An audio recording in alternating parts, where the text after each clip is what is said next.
This modern banking headquarters represents the global image of Zurich, an immaculate, perfectly quiet vault for international finance. It is a city defined by polished stone, luxury watch boutiques, and absolute hushed discretion.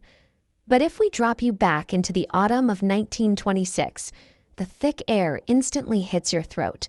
You are breathing in a biting mixture of bituminous coal smoke, the sour smell of wet horse manure, and the constant clang of iron tram wheels. A century ago, this was Red Zurich. Following the collapse of continental empires and a massive national strike, a historic social democratic majority swept the city government. They were tasked with managing a municipality buckling under the weight of the Industrial Revolution. Step outside the station and you stand directly on the fault line. To your left, wealthy merchants in stiff bowler hats check gold pocket watches on their way to private trading houses. To your right, hundreds of laborers in heavy canvas smocks pedal single-speed bicycles through the slush to make their 6 o'clock factory shifts. The hyper-efficient Swiss metropolis of the present grew out of this intense friction, hammered into shape while the city sat at its absolute physical breaking point. To find the ideological engine of this era, you cross the river into the Niederdorf, the labyrinthine quarter of the Old Town. By day, it is a dense maze of traditional craft workshops, barrel makers hammering hoops and cobblers resoling boots. By night, it becomes a sanctuary for Europe's avant-garde exiles and political outcasts.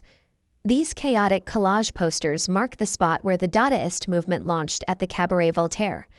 By reciting nonsensical, phonetic poems in cardboard costumes, these artists rejected bourgeois logic to mock the insanity of industrialized warfare. Yet, just a dozen paces down the same narrow alleyway at Spiegelgasse 14, the atmosphere was rigidly disciplined. In a cramped room smelling of boiling meat from the butcher shop downstairs, a quiet Russian exile named Vladimir Lenin drank tea and studied military strategy to plot the Bolshevik Revolution. The alleyways connecting them were packed with traditional taverns known as Beitzen. Over cheap carafes of local cider, UN printers, visiting painters, and political radicals crowded around wooden tables to debate wage contracts and modern art. In this claustrophobic geography, opposing extreme worldviews had no choice but to rub shoulders and incubate in the exact same neighborhood. Across town, on the other side of the Sill River, the working-class enclave of District 4 faced a much grimmer reality. Respectable society called it the Carrion Quarter, an unwanted tract of land that had quickly become the overcrowded dumping ground of the industrial boom. Tens of thousands of factory workers were packed into dark brick tenements called Mietskasernen, or rental barracks.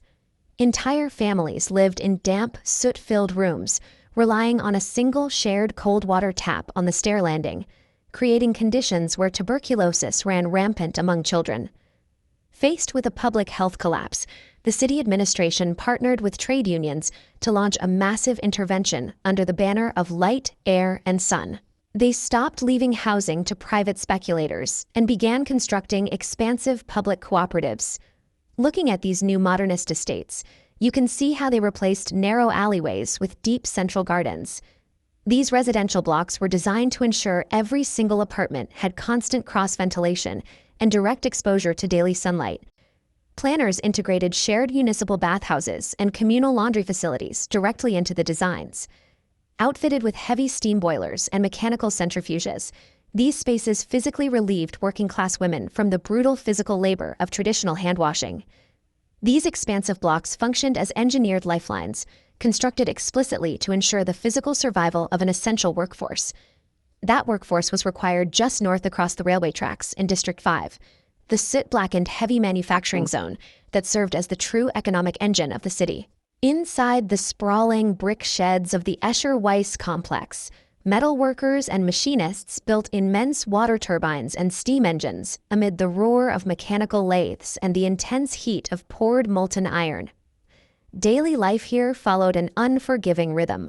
The 48-hour workweek was strictly maintained, and a laborer who clocked in even 3 minutes late to their morning shift faced an immediate, severe deduction in their day's wages.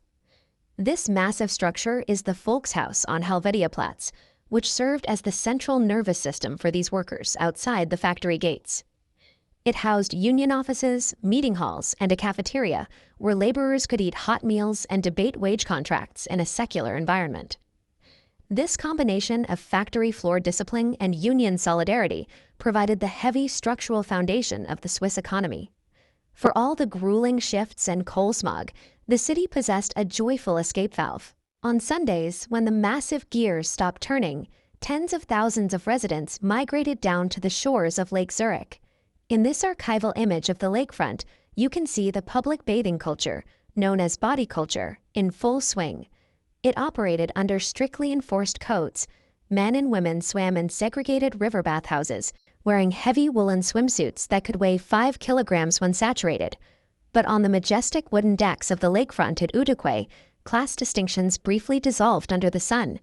Factory laborers from District 4 shared the same boardwalks as wealthy bank apprentices from the financial district.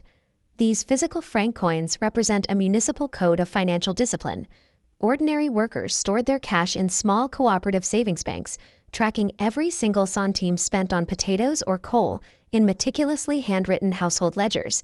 As this map of 1926 shows, Zurich was partitioned by rivers and railways.